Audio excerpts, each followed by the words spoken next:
remember, this meal is not going to take a lot of effort.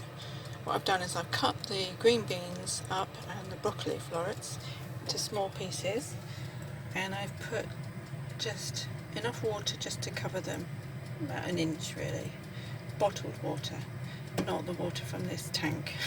Okay, and that's going to boil there until these are done.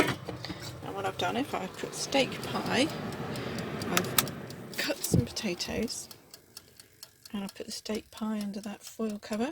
That will be there for about 10 minutes.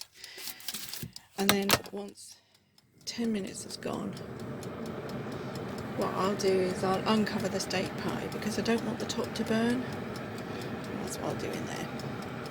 Looks like a smiley face, doesn't he? A big smile with his teeth and there's his 2 eyes. Oh. Hello. Thanks for your service. I'm afraid I don't have any gravy, but this is okay.